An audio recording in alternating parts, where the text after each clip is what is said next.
haciendo bueno, son dos trabajos que están relacionados y que se hablan uno con otro. Quisiera contarles las cosas más importantes de ellos y que me den su opinión. Estaría muy interesante escuchar qué opinan. Uno trata más sobre como a nivel nacional, con los primeros datos que teníamos y la primera evidencia que teníamos, traté de hacer una aproximación de las medidas de costos y beneficios. Y después, entendiendo un poco mejor cómo estaba funcionando el asunto de la epidemia en el país y conforme fueron pasando las semanas, pues me quedó más claro que realmente el problema más, como el problema de más de economista y de más, como más complejo, estaba sucediendo por la interacción entre los sistemas de salud y las distintas velocidades de la pandemia a nivel local. Entonces traté de bajar ese análisis a ciudades. Este último documento todavía no se los he compartido, todavía no lo he puesto público, pero entonces les voy a contar más o menos cómo fue pasando de uno al otro. Entonces todo empezó por esta idea de aplanar la curva, de la cual se ha hablado mucho, pero pareciera que algunos todavía no logran entender el concepto y otros, digamos, se hacen como que no lo entienden y han tratado de explotar de cierta forma la confusión para crear más confusión, ¿no? Pero yo creo que no es tan obvio, ¿no? Porque mucha gente se confunde al inicio de qué significaba. Yo creo que ya hay bastante información por ahí, pero creo que al inicio era bastante necesario hacer una comunicación realmente explícita de qué se estaban refiriendo con esto de aplanar la curva epidémica. Y a mí se me hace que la literatura de la evaluación de programas, la literatura de evaluación de impacto, pues son unos ojos muy transparentes unos lentes muy transparentes por los cuales uno puede entender realmente a qué se referían con esto de aplanar la curva. En realidad, se estaban haciendo una pregunta de evaluación de impacto, ¿no? Y para una pregunta de evaluación de impacto, pues lo único que necesitas, aunque suena sencillo, pero en realidad es muy difícil, lo que realmente necesitas es un buen contrafactual, ¿no? Contra qué comparar el escenario con política, ¿no? Si tú tienes un buen contrafactual, entonces puedes tener una buena evaluación. Y entonces, ¿qué estaba sucediendo? Pues estaba sucediendo lo mismo que ocurre cuando alguien dice que algo tiene efecto o no tiene efecto y no tiene esta idea del contrafactual, ¿no? Entonces, hacen terribles comparaciones como comparar a la misma unidad antes y después o comparar a una unidad que es completamente distinta con el comportamiento de otras unidades, ¿no? Eso está en todas las columnas de opinión y en Twitter y demás, en todo momento están haciendo este tipo de cosas, ¿no? Otras cosas que podrían estar a la mano, desafortunadamente en este problema en específico no las tenemos, ¿no? Como experimentos, no podemos hacer experimentos, no podemos infectar comunidades aleatoriamente. Tampoco podemos hacer diferencias en diferencias, no tenemos, es una pandemia, entonces por definición está en todos lados. Entonces no tenemos unidades que no sean tratadas, a las cuales podamos comparar con las no tratadas. Y difícilmente tenemos buenos datos para hacer otro tipo de métodos no experimentales para tratar de ver qué está pasando en términos de la eficiencia de estas medidas de mitigación. Bueno, entonces una de las formas que nos queda como alternativa es hacer una aproximación de simulaciones, ¿no?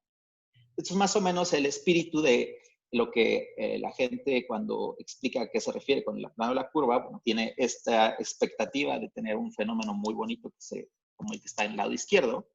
Y en realidad los datos de algunas proyecciones que empezaban a salir al inicio, bueno, tenemos una cosa un poco más, no tan bien comportada como este diagramita de la izquierda, más parecido a lo de la derecha, que fue una proyección que se presentó a mediados de abril, en donde por primera vez se decía, bueno, en la curva que tenemos roja, nosotros podemos representar lo que hubiera pasado si no se hubiera tomado las medidas de mitigación, ¿no?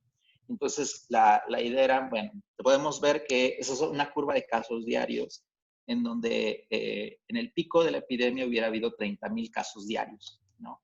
Y luego tenemos la curva derecha, que es la curva azul, donde la idea es, bueno, entonces con medidas de mitigación tenemos una curva que tiene dos características distintas con respecto a la roja, ¿no? Una, pues claramente que el pico es más bajito.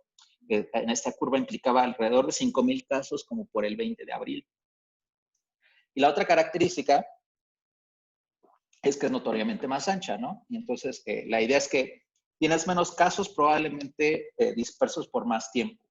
Entonces, probablemente tienes una epidemia más larga, pero con el beneficio de que si tienes recursos de salud limitados, entonces la curva más chaparrita te permite administrarlos mejor, ¿no? Porque como los casos duran cierto tiempo en el hospital, acá más se vuelve disponible nuevamente, entonces te permite tener una rotación más eficiente de las camas de hospital, por ejemplo. Entonces, la lección de esto es que, bueno, todo depende de cuál es tu contrafactual, ¿no? El escenario no controlado es a lo que yo voy a llamar contrafactual. Es mi escenario sin control, es decir, un escenario sin políticas de mitigación. Y bueno, aquí resalto el problema de que no teníamos un buen contrafactual, ¿no? No teníamos, de hecho no lo tenemos. Bueno, es más, de hecho es muy difícil saber cuál es el bueno. Pero había unos cálculos que estaban surgiendo por doquier, en donde simplemente, por ejemplo, hacían una extrapolación del qué pasa si se infecta la misma proporción de personas y esa misma que en Italia y se muere la misma proporción de personas infectadas que se murieron en Italia. Entonces aquí tendríamos 100,000, 200,000 muertos y más. Entonces, claramente esas reglas de tres no toman en cuenta lo esencial, ¿no? Que es primero el perfil demográfico y segundo la capacidad de los servicios de salud. El perfil demográfico por ahora no lo estoy abordando explícitamente, pero sí la segunda característica de los sistemas de salud. Y entonces la conclusión de esta primera parte es que necesitamos, para hablar de beneficios, necesitamos tener un buen contrafactual. Ahora, entonces los primeros ejercicios que estuve haciendo consistían en tratar de replicar las curvas que había presentado la Secretaría de Salud, porque nunca pude tener acceso a sus proyecciones entonces, a mediados de abril. Y lo que hice fue seguir a algunos autores que a mí me parece que habían tomado una solución bastante buena, que es, bueno, no sabes exactamente, pero al menos sabes el pico y el tamaño del pico. Y entonces, además también sabes que la epidemia al inicio prácticamente se comporta como una exponencial. Entonces, es muy razonable poderle aproximar una curva normal, dado un pico y una fecha y la fecha de inicio, tú puedes encontrar la desviación estándar que ajusta una curva normal para ponerle una curva a esos dos puntos. Y de hecho eso fue lo que hice. Vean, esta es con exactamente las mismas fechas de picos y el tamaño de picos de Secretaría de Salud. Pues traté de replicar esas dos curvas y obtenía estas que se parecen mucho a las proyecciones, ¿no? Que había presentado Secretaría de Salud. Inmediatamente notarán que, bueno, ya a toro pasado, es claro que no representaron lo que realmente pasó. Vean que esta curva implicaba como un pico allá por el 20 de mayo, con 5,000 casos diarios. Y eso no pasó. De hecho, no hemos pasado nunca no hemos llegado nunca a esa cantidad de casos diarios. Entonces, esta grafiquita ustedes la pueden ver en la primera versión del artículo, que es la que estuvieron circulando. A partir de entonces, muchas cosas han cambiado. De hecho, la última cosa que pude obtener fue una nueva proyección que liberaron apenas, creo que el sábado o el domingo, del grupo de científicos de CONACYT, donde tenemos esta nueva curva controlada. Ahorita, entonces, conservo la no controlada como la que teníamos antes, y la curva controlada es básicamente la nueva curva que ellos proyectan con pico de 4 de junio con 2,500 casos diarios. Esa es la curva azul nueva que está acá, que es la más reciente y lo que yo puedo pensar que es la más reciente proyección. Noten que también ahí estoy graficando con la línea negra los casos verdaderos, los casos observados por parte de Secretaría de Salud hasta el 30 de mayo, hasta el fin de semana pasado. Y bueno, ahí claramente está esa parte para los que han estado dando seguimiento al tema de los datos, claramente sabrán que eso que está entre el 15 y el 30 de mayo no es que la epidemia se haya caído en esas fechas, sino que los datos tardan en llegar hasta 2 semanas hacia la Secretaría de Salud. Entonces, eso es simplemente un problema de retraso en la proyección en el envío de la información, y no es que ese día haya alcanzado el pico y esté cayendo ahora. De hecho, lo que uno podría esperar es que la curva controlada se pareciera más al azul. ¿Okay? Bueno, entonces ese es mi primer ingrediente en el cálculo de los costos-beneficios, pues es tener dos curvas, ¿no? Una controlada, una no controlada, para casos diarios. Ahora, el siguiente elemento, el siguiente paso que realizo es cómo podemos traducir esto en fallecimientos, ¿no? Entonces, haciendo nosotros tenemos los flujos diarios de casos bajo 2 escenarios, y una forma de evaluar qué tan efectiva es las políticas de mitigación, pues es evaluando cuántos fallecimientos hay bajo un escenario y cuántos fallecimientos hay bajo otro escenario. Esa es básicamente la idea.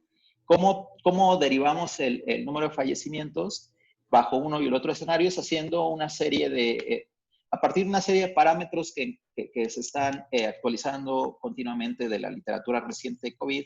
Por ejemplo, sabemos cuántos pacientes, cuál es la probabilidad de que un caso ingrese a un hospital, cuál es la probabilidad de que ingrese a cuidado intensivo, cuál es la probabilidad de que, dado que está en cuidado intensivo, fallezca, dado que está en cuidado intensivo, no fallezca. Esas probabilidades las podemos ver más o menos de forma transparente a lo largo de los últimos meses, y podemos saber muchas cosas de lo que ha pasado en el mundo recientemente. Entonces, a partir de los casos diarios, podemos inferir la probabilidad de muerte de cada caso.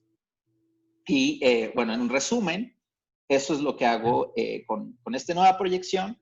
Tengo los parámetros de los más recientes cálculos y puedo proyectar el número de muertes bajo ambos escenarios. Entonces, vean acá, por ejemplo, esta es la curva de los casos acumulados, ¿no? Es decir, la suma diaria de los casos nuevos más los de ayer.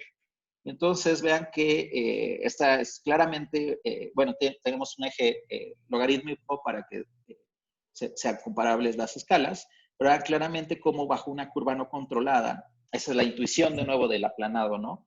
Vean, si hubiera disparado muy rápido, para la primera semana de abril ya tendrías casi, para la segunda semana de abril, casi 100,000 muertos, y después se hubiera estabilizado, ¿no? Es en el escenario no controlado. En el escenario controlado, pues esta curva va creciendo despacito, consistentemente, pero despacio, y según esta proyección, que de nuevo, pues no sé, que esperemos que ya no cambie o que no sea más drástica que ello. Estamos hablando de este es un resumen, ¿no? de esas dos curvas. Estamos hablando básicamente de alrededor de 30,000 fallecimientos, ¿no? Esta curva roja implica alrededor de 30,000 fallecimientos en el caso controlado. En cambio, en el caso no controlado, el número de fallecimientos habría, de acuerdo a esta simulación, habría sido de alrededor de 153,000. Entonces, eso es bastante, ambos son bastantes, pero uno es mucho más bastante que otro, ¿no? Entonces, este beneficio, pues son 23% menos fallecimientos, 28% menos casos. Es decir, aquí lo llamamos beneficio, es decir, la ganancia en muertes evitadas por haber incurrido en tus medidas de mitigación son alrededor de 100,000 casos, 100,000 fallecimientos evitados, ¿no? Entonces, esto es claramente como la primera expresión del beneficio aplanado de la curva en términos de casos y de fallecimientos. Ahora, pasamos a la siguiente cosa que me di cuenta una vez que trataba de ver como más finamente qué estaba pasando y de tratar de saber de dónde venían estos fallecimientos evitados. Lo que traté de ver era cómo las cifras agregadas de recursos médicos, ¿no? Esa es una de las fallas de información que yo he identificado y que me gustaría tener acceso, y lo he tratado de lo he intentado, pero no sabemos, por ejemplo, en tiempo real, cuántas de las camas adicionales y de las unidades de cuidado intensivo originales, perdón, al inicio de la epidemia. De esas, ¿cuántas? Todos hemos escuchado en las noticias que han llegado ventiladores de China, que se han puesto camas en el centro Banamex, o sea, sabemos un montón de cosas anecdóticas, pero no sabemos sistemáticamente a dónde se han ido dirigiendo esas camas y unidades de cuidado intensivo en términos geográficos, y no sabemos cómo ha evolucionado ese comportamiento de las camas, ¿no? ¿Por qué es importante? Bueno, yo creo que eso es muy importante porque, de hecho, tres grafiquitas son muy ilustrativas de lo que sabíamos que iba a pasar, ¿no? Cuando nos percatábamos de que la epidemia venía, sabíamos que teníamos un sistema de salud bastante vulnerable, ¿no? Entonces, estas tres gráficas resumen eso en términos agregados, comparando a México con el resto de los países de la OECD. Cómo se desempeña México en términos de gasto de doctores por cada 10,000 personas, por cada 1,000 personas, de camas de hospital por cada 1,000 personas. Pero bueno, entonces, si uno se va a los datos de Secretaría de Salud, uno descubre que hay 123,000 camas de hospitalización de acuerdo al último registro de finales del año pasado, ¿no? 123,000 camas y casi 4,000 unidades de cuidado intensivo. Si ahora esto es a nivel nacional. Si lo ven a nivel local, ocurre algo muy interesante. Para motivar simplemente por qué vamos a ver a nivel local, quisiera mostrar este par de gráficas que ojalá y no sean demasiado saturadas. Pero básicamente lo que muestra es, son las 25 ciudades más grandes de México. Entonces, las 25 ciudades con más población. Y lo que está mostrando en el panel de la izquierda es el cambio de la tasa de crecimiento de los casos, y en el panel de la derecha la tasa de crecimiento de fallecimientos. Entonces, vean, por ejemplo, el caso de la Ciudad de México, que está etiquetada como Valle de México, hasta abajo. Pues, claramente hay una tendencia hacia abajo en fallecimientos y en casos. Pero vean, por ejemplo, Hermosillo no tiene una tendencia muy clara, pero hay otros casos más dramáticos, ¿no? A lo mejor, por ejemplo, el de Tuxtla Gutiérrez, ¿no? En los fallecimientos de Tuxtla Gutiérrez. Ahí no hay claramente una tendencia a la baja, ¿no? Entonces, que una de las cosas que deberíamos de pensar es que las dinámicas de la epidemia deben de estar pensadas muy localmente. Y esta es la otra cara de la moneda, ¿no? Lo que hizo fue ver las ciudades que concentraban a la mitad de los muertos hasta la semana pasada, hasta el fin de semana pasado. Y bueno, estas 5 ciudades concentran la mitad de los fallecimientos, ¿no? Claramente está la Ciudad de México, pero hay otras ciudades que no son las ciudades más grandes. O sea, tenemos a Villahermosa, que es una ciudad que no tiene ni 1 millón de habitantes, pero concentra como ¿cuánto es eso? 1,268, perdón, aquí no puse los casos, pero concentra como el 3% de los casos. Entonces es bastante, ¿no? El 3% de los casos, fallecimientos, de los casos que fallecieron a nivel nacional, es como el 3% está en Villahermosa. Entonces no se corresponde con su población. Y vean, en estas 5 ciudades, lo que destaca es que pues tienen una vez que uno controla por su población, vean, tienen unos accesos a camas y unidades de cuidado intensivo muy heterogéneas, ¿no? Tijuana, una ciudad grande y relativamente urbana, moderna, en la frontera y demás, tiene de las 5 seleccionadas, es la que menos camas tiene y menos unidades de cuidado intensivo tiene. Entonces, mi propósito en el segundo artículo fue tratar de ver estas dinámicas más de cerca. Las dinámicas entre la pandemia y las camas y las unidades de cuidado intensivo. Entonces, en resumen, en este análisis lo que hago es lo siguiente. Partiendo de los reportes iniciales de Secretaría de Salud, ¿no? Y asumiendo algunos parámetros respecto a lo que sabemos también de cuánto dura una persona en una unidad de cuidado intensivo, cuánto dura en un hospital, a los cuántos días muere o a los cuántos días se recupera y regresa a la cama a estar disponible, uno puede tratar de simular cuáles hubieran sido las dinámicas con los casos bajo el escenario controlado y bajo el escenario no controlado. Y entonces, este es un ejemplo de Tijuana, que el que decíamos es el que de las 5 ciudades, la que tiene menos recursos per cápita. Entonces, la idea es, la curva con la línea sólida es, digamos, el número de casos diarios que requerirían una cama de hospital, ¿no? Con azul, o con rojo perdón, con azul, esto es para camas de hospital, perdón, solo para camas de hospital, solo para camas de hospital. Con azul sólido es el número de casos diarios que requerirían cama de hospital en el escenario no controlado. Y con el rojo es lo mismo, pero en el controlado. Y con las líneas punteadas, lo que represento es el número de camas disponibles una vez que tomas en cuenta que la gente usa las camas por más de un día. De hecho, las usa hasta como por 7. Entonces, ahí tienes un problema, es un problema dinámico, ¿no? Tienes gente llegando día a día y tienes un recurso que se va acabando hasta que llegas al límite de tu capacidad y después ahí ya nada más tienes las camas de los que se van recuperando y luego después cuando se va desacelerando la pandemia, pues entonces empieza a recuperar tu stock, ¿no? Lo más interesante de acá es que entonces estas curvas definen como 2 áreas, ¿no? Las áreas de la demanda de casos que están por abajo de la línea punteada son aquellos a los que vas al hospital y te atienden. Y los que están entre la línea sólida y la línea punteada son los que vas al hospital, pero te dicen que no hay camas. Entonces, ¿cuál es el problema por eso? ¿Cuál es la mayor consecuencia de esto? Es que vean, por ejemplo, este dato, ¿no? Se estima que la probabilidad de sobrevivir, si requieres cama de cuidado intensivo y la recibes, es casi un volado, ¿no? Es 0.5. Pero si la requieres y no la recibes, la probabilidad de sobrevivir es 1 entre 10. O sea, tus probabilidades de sobrevivir si no recibes atención médica se reducen muchísimo, ¿no? Entonces, el principal efecto de recursos saturados es el incremento de la fatalidad.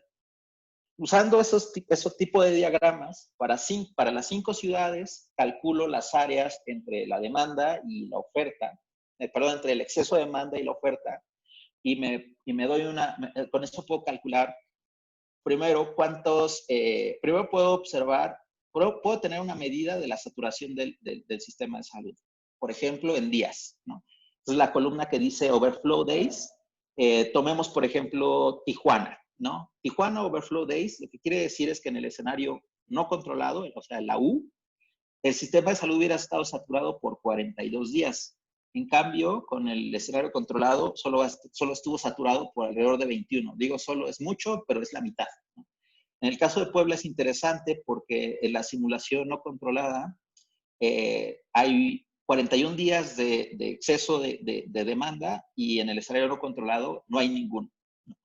Entonces, eso se traduce en una cifra de pacientes a los cuales le niegas el tratamiento adecuado, que se reduce por ejemplo, Puebla se reduce 100% porque no hay ni un día en que las camas la demanda exceda el número de camas, pero por ejemplo en el Valle de México lo reducirías en 96% el número de personas a las cuales le negaste atención, ¿okay? Entonces, eso es bastante importante. En Villahermosa, vean, el número no es importante, pero no es tan grande. Y bueno, entonces, ¿cómo se traducen estas dimensiones? Pues se traducen desafortunadamente en fallecimientos. Entonces, lo que hago después es para cada una de estas ciudades calcular el número de muertes evitadas, es lo que aparece acá como averted, ¿no? El número de averted deaths es el número de muertes evitadas respecto al escenario no controlado. En un segundo voy a hablar de qué significa BSL. Por ahora lo podemos omitir, ¿no? Pero vean, en la Ciudad de México estamos pensando de que se evitaron alrededor de casi 100,000 muertes, digamos, casi 100,000 muertes. Como 2,500, 2,600 en Villahermosa, casi 10,000 en Tijuana, más de 10,000 en Puebla, y así sucesivamente. Esta es la idea de ese análisis. Ahora, bueno, este es un breve resumen, ¿no? Muertes a lo que llamamos muerte por saturación es cuántas personas murieron por el hecho de que se les negó la atención médica, ¿no? Por el hecho de que llegaron y ya no había camas. O sea, en el escenario no controlado, 99,000 personas, en esas 5 ciudades solamente. Y en el escenario controlado, solo, pues digamos, solo 3,000, siguen siendo muchas, pero la verdad es que es muy distinto al escenario no controlado. Entonces tenemos un beneficio de alrededor de 95,000 personas a las cuales no fallecieron porque no se les negó la asistencia. Entonces, finalmente tenemos, o sea, ya tenemos una idea de, a nivel nacional, cuántos muertos evitaste. También tienes una idea a nivel local en 5 ciudades de cuántas personas no fallecieron porque no se les negó la atención apropiada. Entonces, el siguiente paso es cómo podemos trasladar eso a una medida que sea consistente con los costos a los que vamos a incurrir seguramente. Es un poco una idea a veces medio que no le gusta a muchos, porque si no entienden exactamente qué es, suena a que uno le está poniendo un precio a la vida de una persona. Y no es eso. Entonces, la idea de monetizar, de hecho, todos los proyectos públicos, todas las políticas públicas, por ejemplo, las políticas públicas para poner, de transporte, para reducir tráfico, para reducir contaminación, toman en cuenta que las políticas tienen efectos en la salud y en la fatalidad y siempre tratan de estimar, por ejemplo, si yo pongo hoy no circula, ¿cuántas muertes voy a evitar en 10 años porque la gente va a respirar menos contaminantes? Eso lo hacen. Y entonces lo que hacen es decir, bueno, voy a salvar 100,000 muertes. ¿Cómo traigo eso a las mismas unidades del costo económico que va a costar poner hoy no circula? Esencialmente hago eso. Y lo que hace las técnicas de costo-beneficio es usar un parámetro que le llaman el valor de la vida estadística, ¿no? Que en términos microeconómicos es la disposición a pagar por evitar un riesgo de fallecimiento, ¿no? ¿Cuánto de mi ingreso que lo puedo gastar en consumo estoy dispuesto a sacrificar por no incurrir en un riesgo de morir en cierta probabilidad? Entonces, no es ponerle un precio a la vida, no es el precio que alguien le pone a la vida, no, tampoco es eso. Es la cantidad que uno espera, tampoco es la cantidad de dinero que yo esperaría ganar a lo largo de mi vida. Es más que eso, porque el disfrute de la vida incluye no solamente ganar dinero para consumir, incluye ocio, incluye precios que no son necesarios, cosas que no están necesariamente en los mercados, ¿no? Bueno, para los que estén interesados, está muy buena esta literatura, pero básicamente hay una forma de aproximar el valor de una vida estadística para una población en particular, y usando técnicas relativamente estándar, uno puede llegar a la conclusión de que el valor de una vida estadística en México es de 1.7 millones de dólares. ¿Okay? Entonces, lo que hace las técnicas de evaluación es, yo puedo saber cuántos fallecimientos evité, le aplico el valor de una vida estadística y puedo obtener el beneficio monetizado.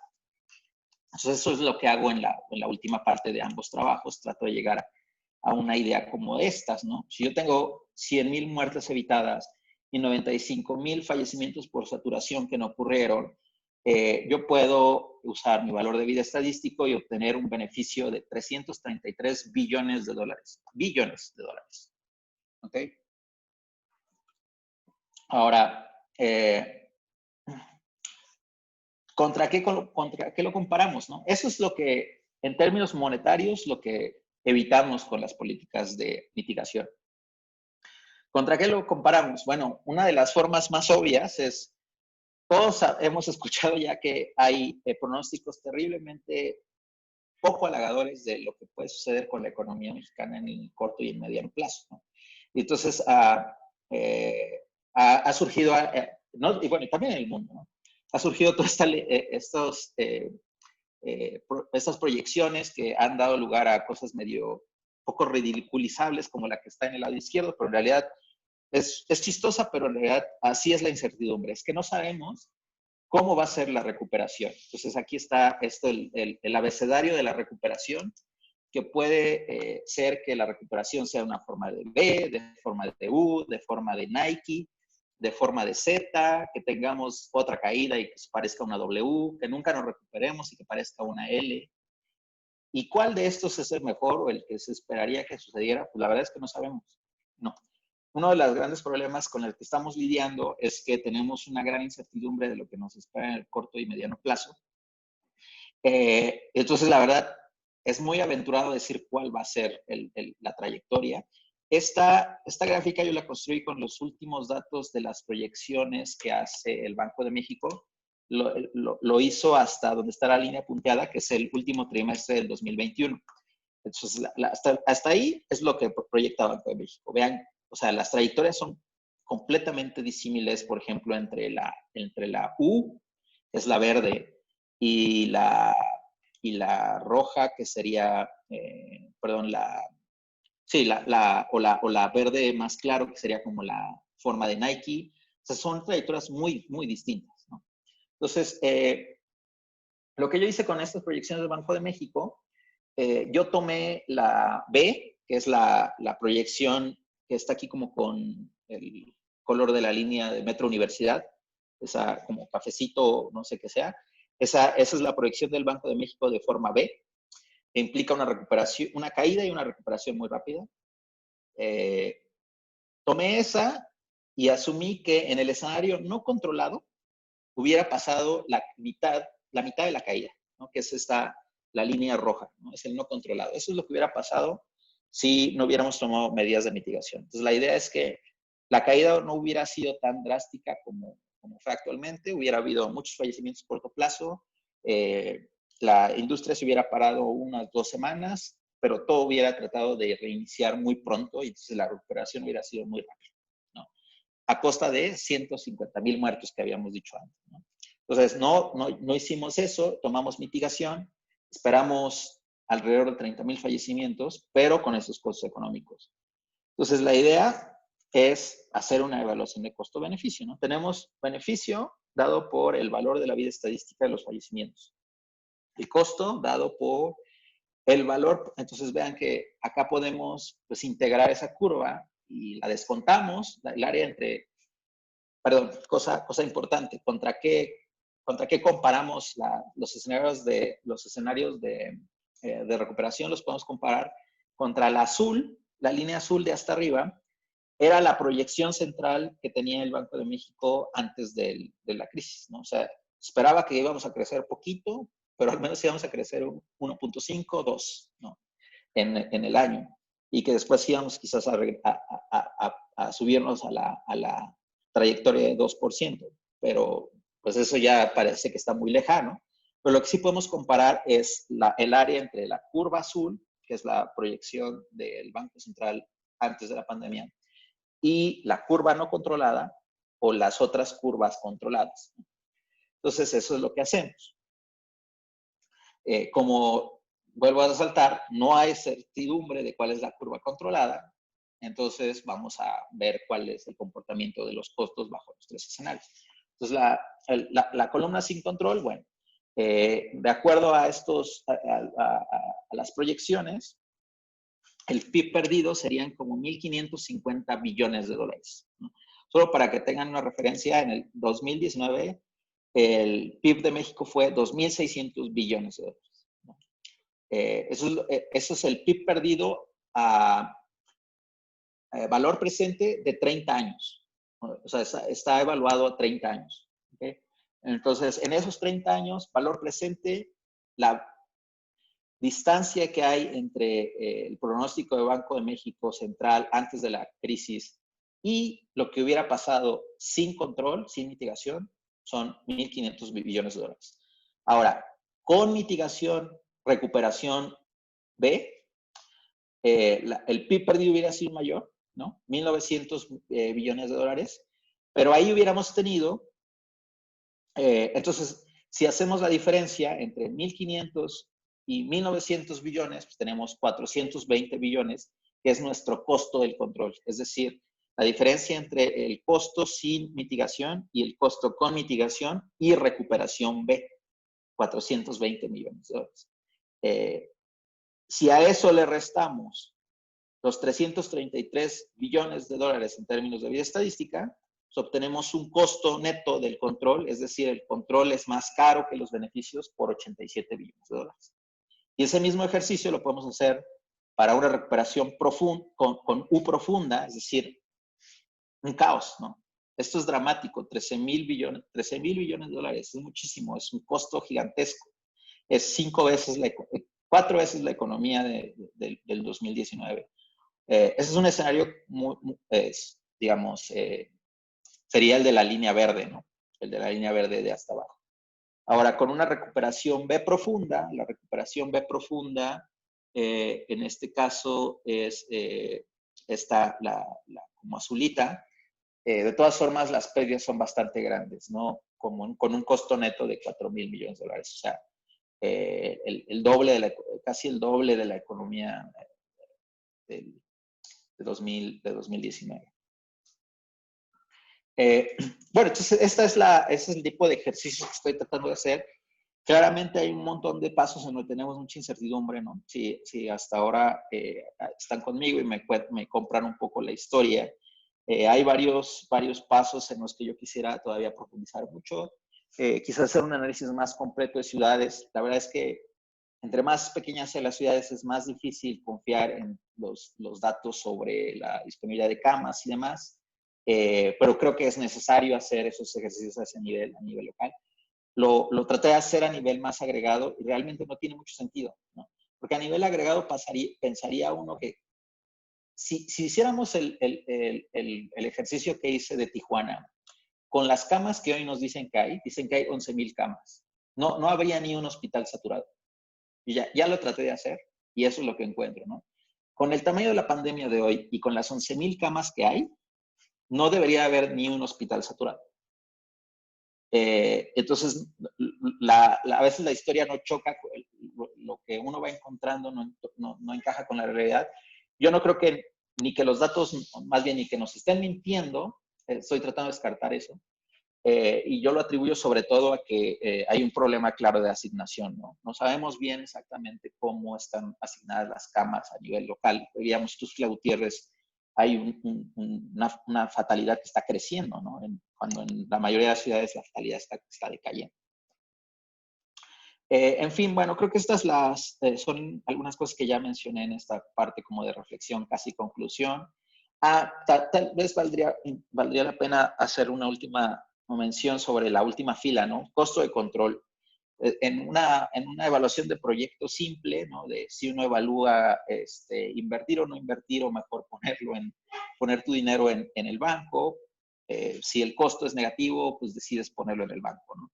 Aquí pareciera que bajo una evaluación típica de costo-beneficio, mejor no hubieras hecho nada, hubieras perdido 1,500 billones de PIB, 100 millones de personas, perdón, 100,000 personas, pero no hubieras tenido estos costos económicos de una recuperación B o de U o de B profunda, ¿no?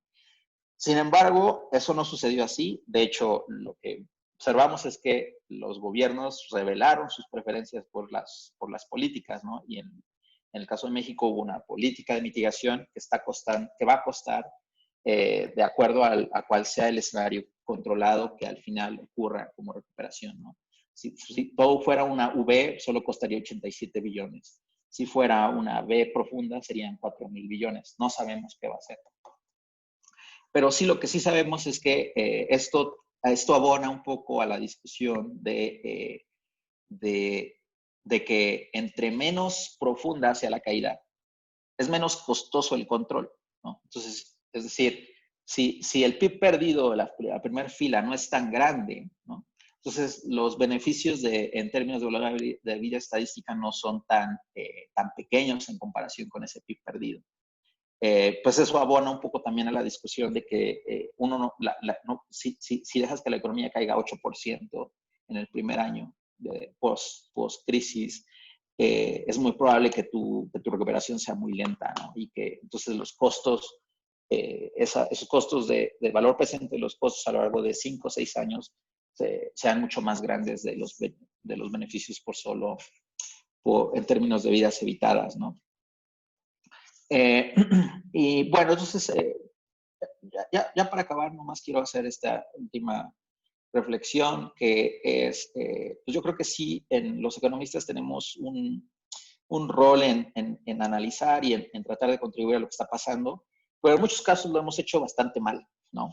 Creo que los economistas han destacado entre los peores profesionales para hacer su papel en esta epidemia, sobre todo porque se han tratado de meter a terrenos donde no son sus capacidades, su ventaja, ¿no? Creo que esto está reflejando sobre todo tres cosas, ¿no? La primera es que pocas veces o solamente quienes están muy metidos en temas que lo tratan en serio y que hay muchos, pero no son como el agente representativo de la profesión. Hay poco entendimiento, poco entrenamiento en cómo modelar una interacción entre un fenómeno económico y algo que involucra algo que es básicamente biología, ¿no? Y entonces ahí ha salido gente a sacar las reglas de tres que decíamos al inicio y a tratar de predecir las muertes con el parámetro de Italia y la proporción de muertos de Estados Unidos. Y ha salido gente a decir o sea, barbaridades, ¿no? Uno por ese lado, por no entender como este tipo de problemas que son inherentemente bioeconómicos, por llamarlo de una manera.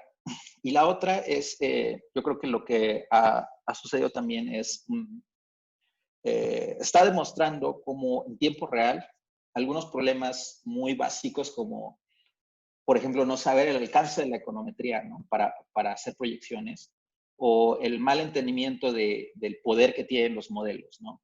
Que los modelos te ayudan y te enseñan, te dan lecciones, pero no necesariamente te dicen cuándo va a suceder algo.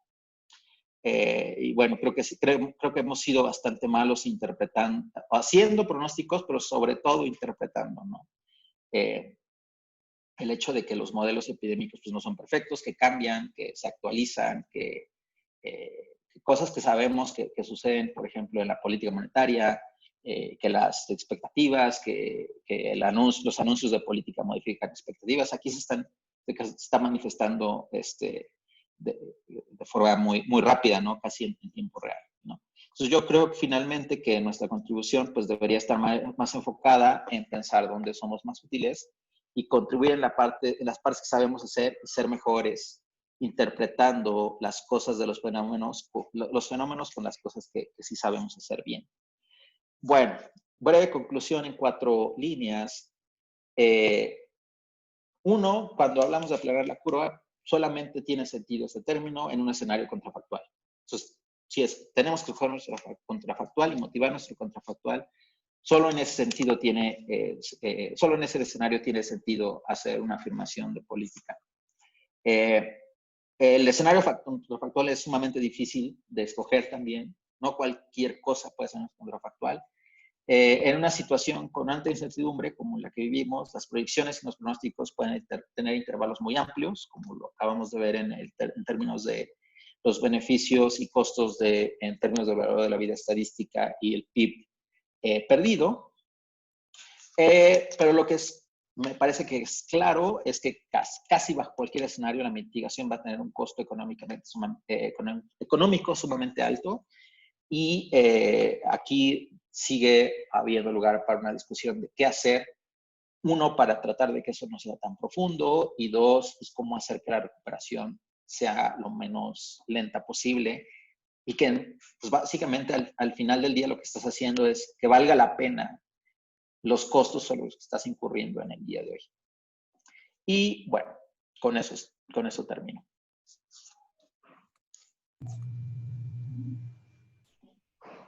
Pues muchísimas gracias, Irving. Muy interesante la plática que nos acabas de dar. Te agradezco mucho que hayas compartido toda esta información.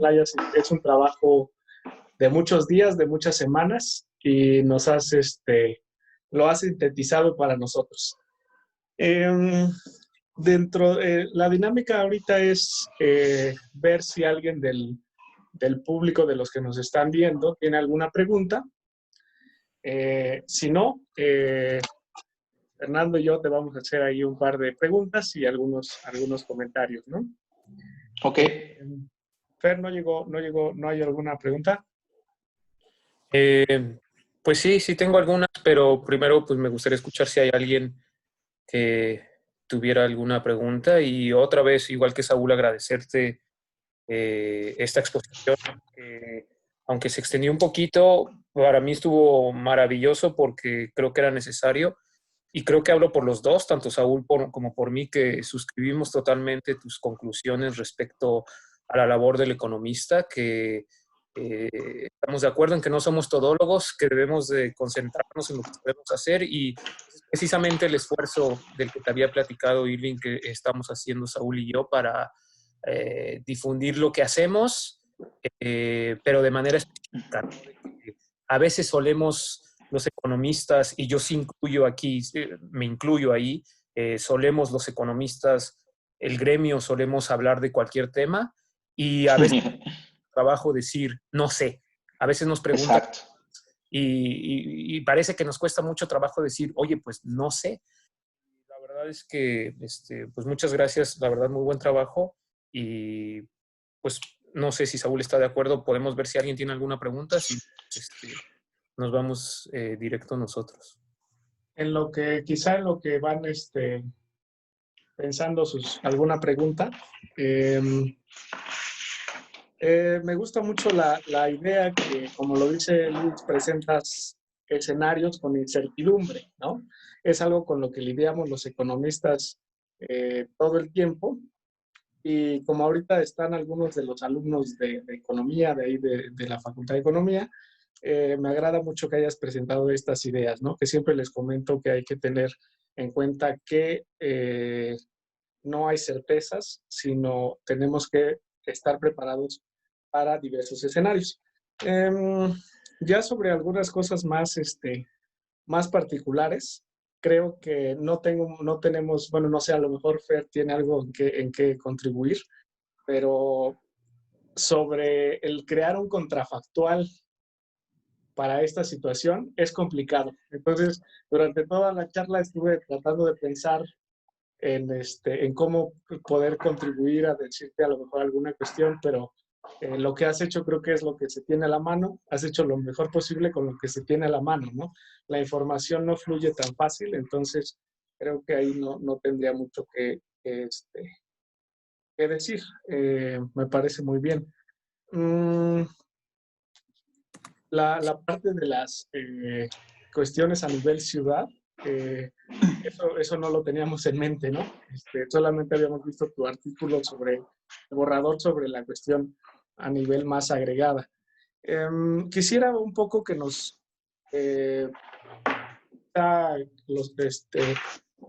platicaras un poquito más en qué se basa el valor estadístico de la vida, porque hay algunos alumnos que hacen economía ambiental y quizá estén interesados en saber de dónde obtuviste o cómo construiste ese valor estadístico de la vida de 1.7 millones de dólares para México.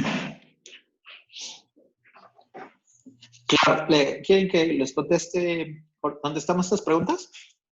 Sí, si quieres vamos contestando y Sí. para que se vayan animando a preguntar. Vale. Mira, de los contrafactuales, te hago un comentario no sé si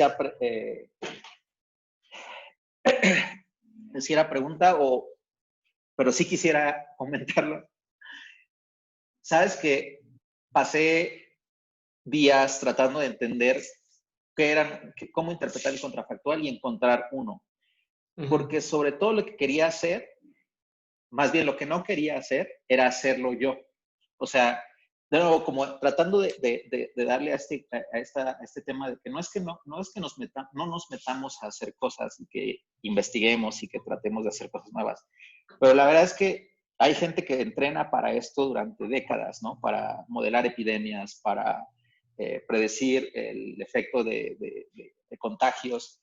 Y entonces yo no quise tratar de meterme a hacer lo de la nada y decir, bueno, como sé un poco de programación y un poco de de cálculo, pues puedo aventarme la maroma de proyectar mi escenario contrafactual de qué hubiera pasado si no hubiéramos implementado las medidas. Entonces, por eso lo que traté de hacer es mejor refugiarme en, no sé cómo, no sé qué está dentro del modelo de seguridad de salud, pero al menos creo que está más amparado, debería estar más amparado en cosas teóricas y en cosas que ellos saben. Uh-huh. Y después, la semana pasada, liberaron algunas de las proyecciones del grupo de CONACYT y, digamos, no son disparadamente distintas, ¿no? De hecho, la proyección de Secretaría de Salud ya no la fueron actualizando la global, la a nivel nacional no la volvieron a actualizar, porque ellos también reconocieron el hecho de que era poco informativa. O sea, visto el escenario contrafactual contra el controlado a nivel nacional no tiene ningún sentido, porque la dinámica de verdad está en las ciudades o en las áreas metropolitanas. Y como se los puse en las grafiquitas, están algunas yendo para todos lados. Entonces, ahí sí, de hecho, yo sigo pensando en la pregunta de no sé cómo pensar en el contrafactual es muy válida, porque tú podrías pensar que hay un contrafactual en donde como que nadie se entera que la epidemia está ahí y que todo el mundo sigue su vida y que entonces de repente hay 150,000 muertos, pero nadie cambia su forma de comportarse, ¿no? Ajá. Pero hay otra donde a lo mejor no hay política pública, pero la gente sí se da cuenta y entonces la gente se guarda sola o la gente se distancia sola. Entonces, ¿cómo incorporas eso y cuál es el verdadero? No sabemos. O sea, más bien es el que tú escojas. Pero yo creo que la lección acá, y me parece que, dado que estamos también platicando con los alumnos de ambiental que decías, es la otra cosa que sí puedes hacer es reflejar tu simulación reflejar tu incertidumbre, incluso sobre el no controlado, y después variar qué pasa si ahora mantengo fijo el control y muevo el no control, ¿no? El no controlado. Ahora asumo que qué pasa si hubiera sido solo de la mitad de la altura del pico o solo de un tercio o el doble y ver cómo cambian mis conclusiones. Pues de hecho, eso es lo que hacen, ese es el pan de cada día en la evaluación de políticas ambientales y de transportes. Nunca hay tanta certeza como para decir un número. Entonces, los reportes en realidad son escenarios donde se da probabilidad probablemente a algunos más que a otros, pero al final queda en eso, ¿no? Si uno asume ciertas cosas, mi conclusión puede ser esta. Bueno, sí. Eso es respecto al contrafactual. Respecto al valor estadístico de la vida, de hecho, no sé si quizás breve resumen, como decía, tú puedes derivar de un modelo micro muy básico en donde tienes consumo, pero también tienes un riesgo pensemos, de morir en el siguiente instante. Tú puedes derivar básicamente una ecuación de disposición a pagar por evitar el riesgo a morir en el siguiente periodo, ¿no? Entonces, tiene un fundamento microeconómico. Entonces, la idea es, en términos microeconómicos, es el cambio marginal en la utilidad que ocurre por dejar ir una unidad de consumo en favor de reducir tu riesgo por no morir en el periodo siguiente. Entonces, tiene un fundamento micro. Ahora, esto se usa mucho en evaluación ambiental, es muy común, ¿no? Entonces, la idea es cambio climático, transporte, muchas cosas que involucran evitar fallecimientos o evitar enfermedades. Sí. Entonces, la idea es cómo puedo, o sea, una vez que tengo ese concepto en mente, cómo puedo tratar de extraer ese parámetro de una población, ¿no? Entonces, lo que se ha hecho en muchos lados, por ejemplo, en Estados Unidos y en la Unión Europea, hay muchos estudios donde una de las formas de tratar de extraer este parámetro es, si yo observo, imagínate que tengo una base de datos de trabajos de muy distinto tipo de riesgo, ¿no? Donde tengo riesgos de morir por mi trabajo y veo los salarios. Entonces, el hecho de que tú trabajes en algo, me estás revelando tus preferencias por riesgo. Entonces, por medio de econometría, tú puedes hacer un modelo en el cual extraes digamos, el parámetro que es básicamente la disposición a pagar, ¿no? Por medio de ese tipo de estudios. Y entonces, en México no tenemos muchos. Hay unas metodologías que son bastante estándar en la evaluación de costos-beneficios, que a partir de de un beneficio, un valor estadístico de la vida, por ejemplo, de la Unión Europea o de Estados Unidos, pues lo puedes trasladar a México ajustando por las diferencias de ingreso que hay entre México y Estados Unidos. Y esencialmente eso es lo que hice, dado que no tenemos muy buenos datos muy recientes del valor de la vida estadístico. Se usa lo que se llama transferencia de beneficios.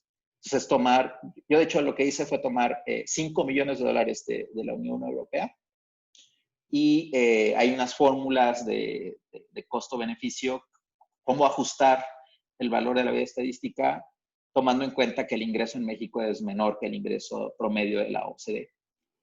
Claro. Y entonces llegas al 1.7. Al 1.7. Ahí está ahí está un camino futuro, ¿no? Para un artículo. Sí, de hecho, eso es algo que yo creo que la última cosa que se habrá hecho fue como en 2006, Ajá. de tratar de estimar algo más, como más fino, parecido a estos ejercicios de ver cómo la gente intercambia dinero por riesgo, Por ¿no? riesgo. En esencia es eso. Sí, pues ese es un parámetro central para evaluación. Para economía ambiental es un parámetro central. Por eso mi inquietud para ver si existía alguno reciente o lo habías tomado de algún lado. Pues sí, esa sería una de las preguntas. Y por último, de mi parte, sería, eh, bueno, es una cuestión más en términos de la política económica que se está llevando a cabo en México. Pareciera, sin ser catastrófico, que estamos en un escenario, como creo que lo mencionaste o tal vez lo malinterpreté, sobre priorizar un poco más la cuestión de las personas, de las vidas o las muertes evitadas, y dando un poco menos peso a la cuestión económica. Ahí los economistas, no sé, ahí ya es una cuestión más de, más de ética, me imagino. Y quisiera preguntar tu punto de vista o tu razonamiento sobre ¿cómo se dice? Este trade-off que hay entre muertes evitadas y cuestiones económicas, porque en muchos de los pueblos, en los lugares más alejados, que no son las ciudades que nos presentaste, la cuestión económica es incluso más fuerte que la cuestión, bueno, importa de cierta forma un poco más que la cuestión de salud. No sé si pudieras hacer una breve reflexión sobre eso y con eso cerraría. Sí. Sí, yo no creo que lo que no quise decir fue que valoran, o sea, no quise hacer una inferencia de si valoran mucho o más que otra cosa. Déjame poner Ajá. donde estaba como el agro. Ok. Entonces, la última fila de aquí nos muestra que el costo es positivo, ¿no? O sea, que el beneficio, no hay beneficio. Si lo juzgáramos como muy crudamente solo si el beneficio es positivo, haz la política. Si no es positivo, no hagas la política. Esto puede estar basado en muchas cosas. No es necesariamente. Una puede ser que el valor de la vida estadística que un gobierno le pone a cada vida perdida es más grande que 1.7. Entonces, de hecho, uno puede, con este costo, puede sacar cuánto es el valor de vida estadístico implícito en la política, ¿no? O sea, si divides el costo, puedes encontrar el valor de vida estadístico que hace que el beneficio sea cero, ¿no? Como encontrar como un punto de que salimos tablas. Exacto. Esa es una. Entonces, esa puede ser una posibilidad, sí. yo no estoy, lo que no puedo, no tengo la suficiente información es como para decir cuál es la razón. Esa es una posible. ¿Por qué eso podría ser posible? Pues uno puede pensar en una típica historia de externalidades, ¿no? Que la gente, uno puede tener cierta valoración por algo, pero no toma en cuenta la externalidad y un planeador sí la toma en cuenta. Entonces, valora más cada fatalidad.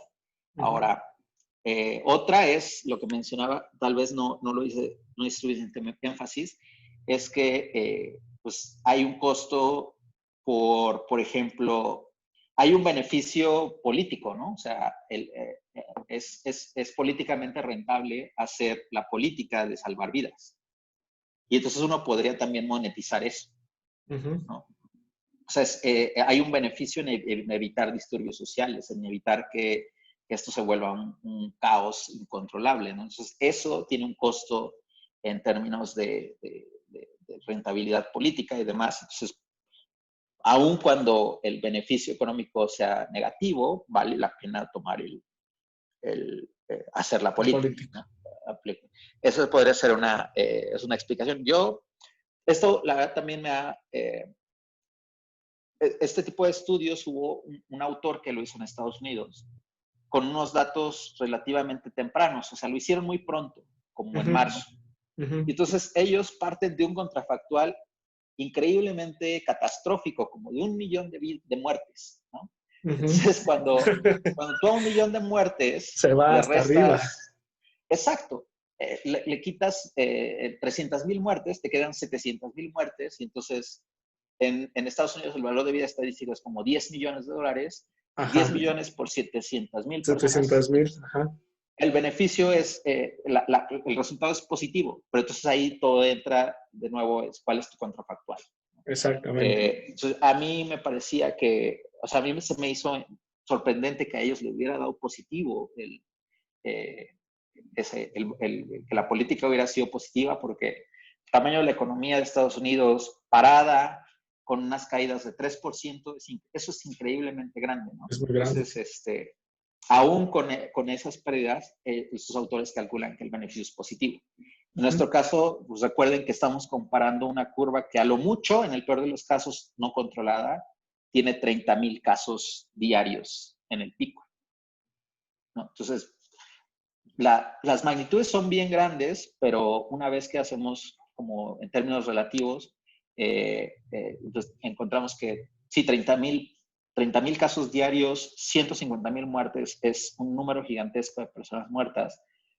Cuando lo haces en comparación con el caso controlado y luego lo comparas con el número de fallecimientos en Estados Unidos y demás, pues son números relativamente más pequeños. Entonces, pareciera que pues uno, si ve este cuadrito, es decir, está sacrificando en la recuperación B, estás pagando un costo de 87 billones de dólares, y por salvar, alguien va a decir, por salvar 100,000 personas. Entonces, pues, ahí de nuevo entra ya este debate como ético, ¿no? De decir, no importa cuánto pagar, hay que pagarlo. Exactamente. Pues muchas gracias, Irving. Fer, no sé si tengas alguna pregunta, comentario que le quieras hacer a Irving. Pues luego si quieren las podemos platicar, pero me gustaría ver si hay alguien que tiene alguna pregunta o comentario en la gente que está en la sesión de Zoom. A ver acá. Creo que no. Bueno, a veces creo que es bueno aterrizar porque hay gente que no está familiarizada o está en los primeros semestres de economía y a pesar de que esto está muy bien, Irving lo explicó excelente y también tú, Saúl, o sea, está muy entendible. Me acuerdo de cuando empezaba yo a estudiar o incluso terminando la preparatoria, aquí puedo ver 3 personas que quizá no están tan familiarizadas con la manera en que nosotros hablamos de conceptos de microeconomía aplicada. pero a mí me gustaría hacer una pregunta a los dos, a ti, Saúl, y a ti, Irving, como personas que están viviendo en la Ciudad de México, y yo como alguien que estoy viviendo en el extranjero en este momento. La anécdota que tengo, que sin duda, no tengo duda que es un sesgo de confirmación, es decir, estoy cerrándome a mis conocidos, amigos, entre ellos mis familiares y mis amigos cercanos, eh, como en un escenario comparativo con la manera en que se hicieron los aislamientos en Europa y las reglas que se siguieron, que cada economía es diferente y cada gobierno es diferente y cada sociedad y cada país y cada ciudad, como bien dijo Irving, pues las datos observacionales ahora completamente macro, nacionales ya no sirven de nada, ni las estimaciones ni los datos que ya ni siquiera publica la Secretaría de Salud, sino este, son diferentes los escenarios en países como Irlanda o Inglaterra y las ciudades de estos países. Yo quiero preguntarles, ¿de verdad se aislaron? Porque en todas mis anécdotas, en todo mi sesgo de confirmación, la gente en la Ciudad de México, dejando de lado la informalidad y el sector informal, me estoy sesgando en No, gente de privilegio como nosotros, que tuvo acceso a estudios universitarios. La mayoría de los trabajos de mis conocidos se pueden hacer desde casa y se pudieron aislar. Puedo decir, y ya estoy quemando a todos mis familiares y a todos mis amigos, pero ni modo, el 99% de ellos no respetaron unas medidas de aislamiento y sana distancia. Es decir, se siguieron reuniendo, se reunían con personas de otras casas, salían a restaurantes de que, bueno, como y sale, pero la comida que se hace no se utiliza guantes, la respiración está ahí, vamos. ¿De verdad hubo un aislamiento, por lo menos en la Ciudad de México, o no? ¿Cuál es su opinión? Quizá anecdotaria, que mi pregunta viene de anécdota, viene de sesgo de confirmación, pero de verdad hubo aislamiento en la Ciudad de México o no? ¿quién va a contestar primero? Este, yo creo que yo espero. O no Bueno, sé. no, yo te cuento bien dices como hay un sesgo clarísimo en la posibilidad de aislarse y de quedarse en casa y de hacer las actividades que más o menos uno puede adaptar desde su hogar. Yo sí me encerré, la verdad. Sí, yo tengo, ¿qué serán? 2 meses. Pues, en el trabajo, casi 3 meses en el trabajo, pues cerraron el CIDE, ya no hubo clases. Eh, yo tengo a mí sí tengo yo sí tengo el miedo de, yo convivía mucho con mi abuelita, bueno, o sea, convivo, pero mi abuelita vive con mi mamá. Entonces, cuando empezaron a salir las estadísticas de la mortalidad, dado que condicional a que estás infectado, hospitalizado y mayor de 60 años, pues ya ahí es casi seguro, ¿no? Entonces, eso sí me afectó un poco el hecho de que no conviviera con mi familia y demás. Pero ahora, lo que te puedo decir es que sí, así como lo veíamos a nivel de las disparidades regionales de la mortalidad y de los casos, pasas de algunas colonias a otras y las diferencias son notables, ¿no? O sea, al inicio, Reforma, la Roma, no sé, claramente los lugares con mayor ingreso pues estaban muertos, ¿no?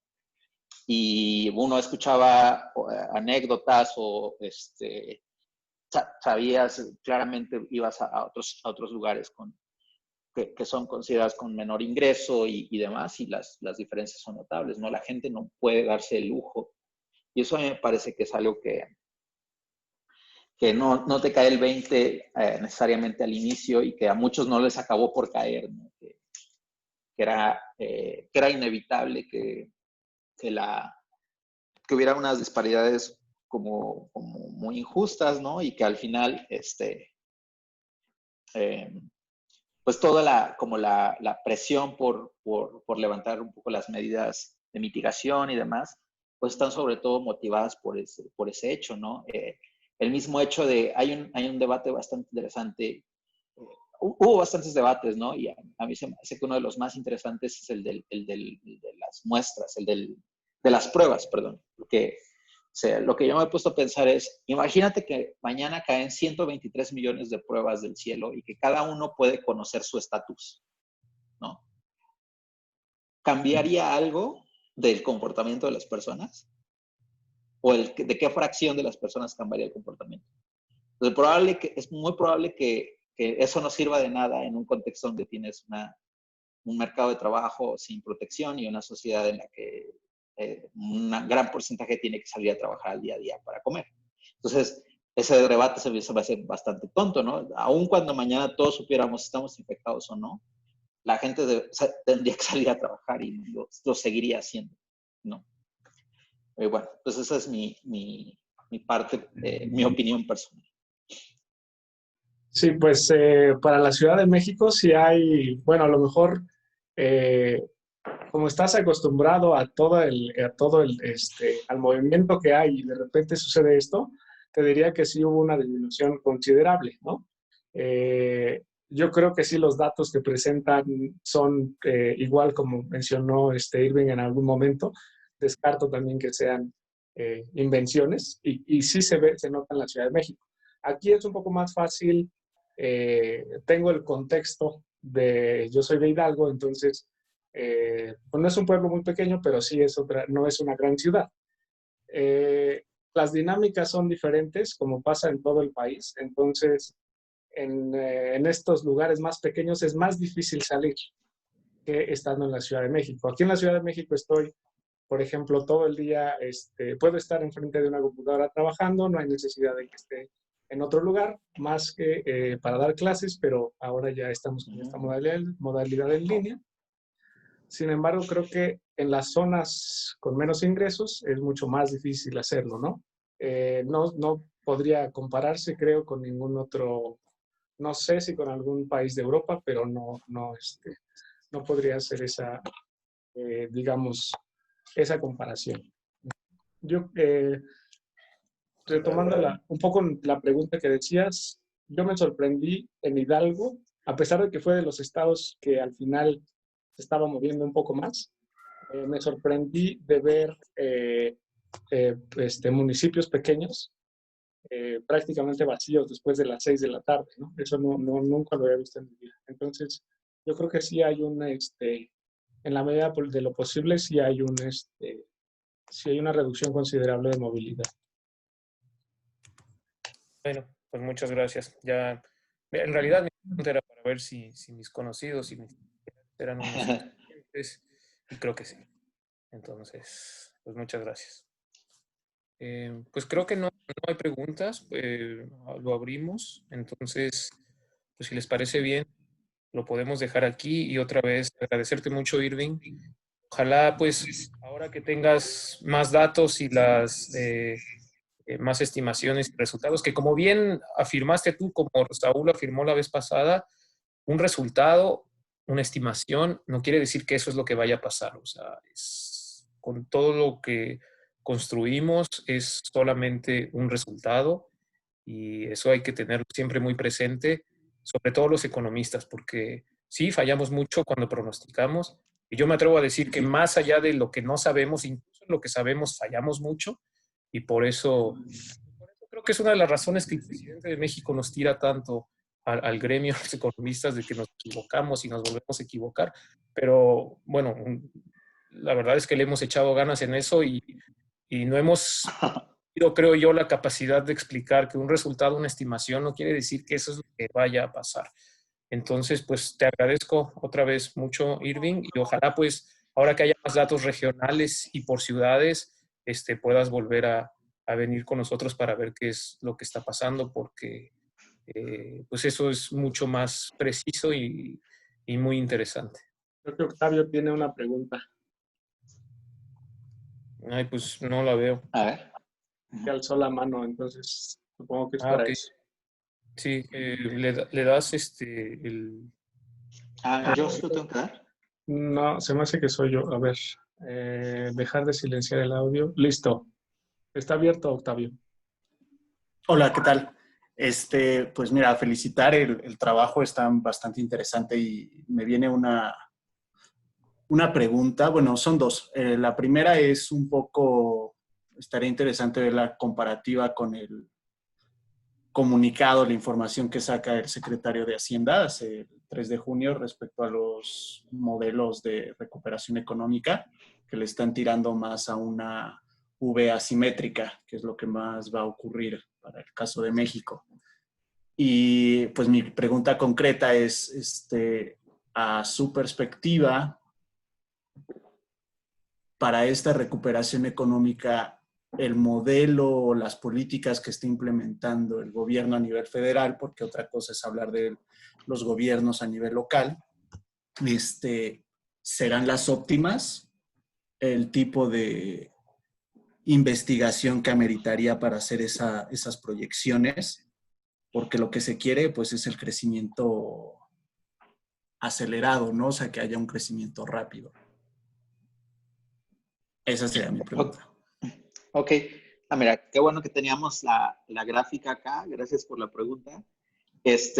Sí, yo escuché al secretario de Hacienda y él decía que era como la palomita, ¿no? Entonces, en algunos, en esto del alfabeto, el alfabeto de la recuperación también ya está la recuperación Nike, porque de hecho es como la forma de la palomita de Nike, ¿no? Entonces, de hecho aquí es el escenario V-shape, que tiene el color ese como café verde, nunca sé si es café o verde, pero es el café de la línea de Metro Universidad. Ujú. Es ese, ¿no? Tiene una caída pronunciada, o sea, que tiene como de 7% en el segundo trimestre, y después una recuperación muy rápida. No sé, o sea, ahora, esa forma la puedes tener el problema es que tú puedes tener la misma forma V, pero con una caída de 12% en el tercer trimestre y luego una recuperación con la misma forma, ¿no? O sea, la forma no te dice necesariamente si la recuperas, desde qué punto vas a partir. Entonces, yo creo que ese es el primer, para responder a la segunda pregunta, es lo primero que tienes que hacer es olvídate lo del crecimiento, ¿no? Olvídate de lo de recuperarte. Primero, preocúpate por no caer al hoyo, al fondo. Eso es, yo creo que la primera parte del problema es cómo aseguramos que el valle no sea lo que aquí llaman, por ejemplo, deep V-shape. Y de hecho, son las proyecciones del Banco de México, no las hice. Hasta la línea punteada son las proyecciones del Banco de México. ¿Cómo no llegar a un punto como el deep V-shape, que tiene una caída de casi 10% para el tercer trimestre? Entonces, ¿qué hacer ahí? Lo que tienes que hacer ahí, para ese tercer trimestre, que sería septiembre, de acuerdo a la mayoría de las proyecciones epidemiológicas, la pandemia debería de haber ya sido controlada, ¿no? O sea, ya deberíamos estar en un escenario donde estuviéramos, al menos la parte de salud, mucho menos preocupante. Pero ¿qué tendrías que hacer para entonces? O sea, lo que tendrías que primero asegurar es que, yo creo que es lo más importante en este caso, es asegurar que las personas que ya tenían trabajo antes de la epidemia lo sigan teniendo, ¿no? Porque esa es la clave, ¿no? Yo creo que la clave es cómo conservar los trabajos de las personas para que cuando se vayan reactivando y vayan regresando a sus actividades normales, tengan un trabajo a donde volver, tengan un trabajo de donde ganar dinero y gastar, comprar en los otros negocios y permitir la recuperación. Entonces, el primer paso es evitar que llegues a un punto en el cual, cuando ya haya pasado la pandemia, la gente ya no tenga trabajo. Ese es el peor escenario. El peor de los escenarios sería uno en el que se acabó la epidemia, pero ahora no hay que hacer. Entonces, primer paso de evaluación de las políticas de los gobiernos es, ¿están haciendo eso, están asegurando que la gente,